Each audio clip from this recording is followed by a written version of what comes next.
People are so concerned about the future for their children, the future for our nation. This country was designed around we the people, of, for, and by the people. We need a government that actually understands that and doesn't think that it is the ruler of the people. We make a big deal out of political debates, and for a time, when they're done, we hammer away at what was said, what wasn't said, how pathetically impotent any number of candidates prove themselves to be on a live stage. But more effective than anything candidates will spit out from the stage will be what they say in short 30, 60-second or so ads, designed to do in short bursts what long-form whining and pleading may not accomplish. What the candidates are saying through campaign ads may swing the election in their favor or be about as forgettable as a Lincoln Chaffee campaign. Who? Yes, I understand. Delving into what they mean, how effective they are or are not. Welcome back veteran political commentator and co-author of the book Power Grab, Obama's Dangerous Plan for a One-Party Nation. Always a pleasure to welcome Dick Morris to the show. All right, Dick, we just heard Ben Carson for America and one of his ads. What you take away from that is he's very soft-spoken, he's not angry, and it seems to be working, though. But in your opinion, is it and will it continue to work? Well, there's a very important pivot that Carson needs to make, and it looks like through that ad he's beginning to make it, which is away from biography and toward message. We all respect his past and what he's done, but we need more of the message of what he'll do if he were president, and I think that ad's an effective way of doing it. My only concern is that it is so reminiscent of Barack Obama, who said virtually the same stuff. That ad where he puts partisan debate and acrimony in the box and says, you know, I'm going to change what's there, is so similar to what Obama said. And I think it's subject to a certain level of disbelief because of that. Well, let's take that a step further then, because I think you're right when it looks a lot like what Barack Obama did. But let's say it worked for him, so can it work for Ben Carson in this political cycle? Well, I think Carson's ultimate problem is that he's too weak and too laid back. And right now, when it's vis-a-vis Trump, that looks good because many people are reacting against Trump's aggressiveness and acerbic words. And I think Carson looks like a kinder, gentler Trump. But I think against a Hillary Clinton, I think she'd eat him for breakfast. But is that the important thing to do right now? First, beat Donald Trump, I guess, pick off your opponents one at a time, let this one work in Iowa, and then work on a next stage? Would you suggest that?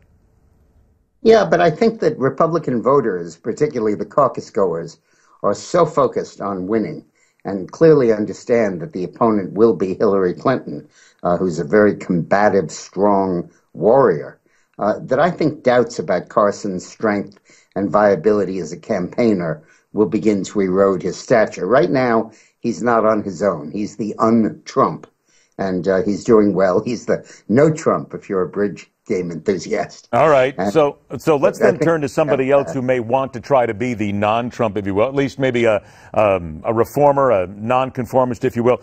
John Kasich, and his new ad is called John Kasich's For Us. Let's go ahead and hear a small piece. That's what I said before. We are not losing. And this is important. People want change. They want reform. They want to see something done. But just carping about it and whining about it and making speeches about it doesn't get it done. Nobody has shaken up the system more than I have. I've always been unorthodox in this and against the grain. But you know what? I know how to get it done. New Day for America is responsible for the content of this advertising. Dick, if anything, he certainly sounds sincere in that. But again, in your opinion, is it enough? Well, I think it's a very good ad. I think it makes the right points for him.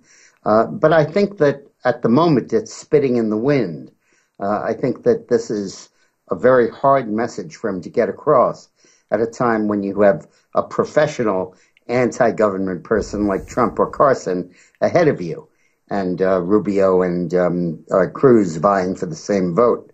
I think that Kasich, if he hopes to win, has to carve out specific issue differences with the other candidates and stand on them. And I don't hear him doing that. All right.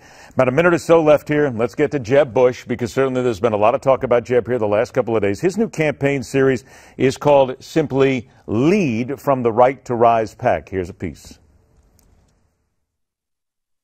This president with all due respect, believes that America's leadership and presence in the world is not a force for good.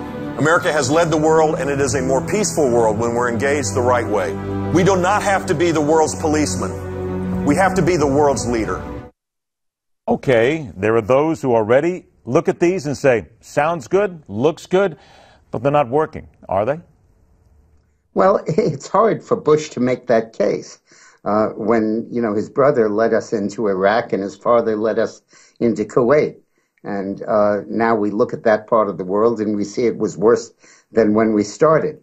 That wouldn't be the argument I would make if I were Jeb Bush. Maybe before those wars you could make it, but after it's going to be a hard sell. The other ad that he has on is all kinds of politicians in Florida talking about what an effective governor he was. And that's the craziest ad I've ever seen. His job is to shed the label as the establishment candidate and to become an insurgent himself. And yet that other ad hammers in that all the politicians are ganging up to support Jeb. Here come all the ads, and of course, here comes the debate, and then there'll be a new slew of ads. We'll sit here, we'll talk again. We'll see who manages to survive both of those, the debate and the ads. I want to remind everybody once again, the 2016 election coming up, you do need to understand what we're leaving behind and hopefully what many people want to leave behind forever. Power Grab, Obama's dangerous plan for a one-party nation. Get your copy at powergrab411.com. Dick Morris, always a pleasure, my friend. Thanks so much for joining us. Thank you. Enjoy the debate. All right, breaking back with a solid hammer delivered to fellow members of broadcast news who do absolutely no service to the political process other than being rumor mongers and giggling buffoons. Next on The Hardline.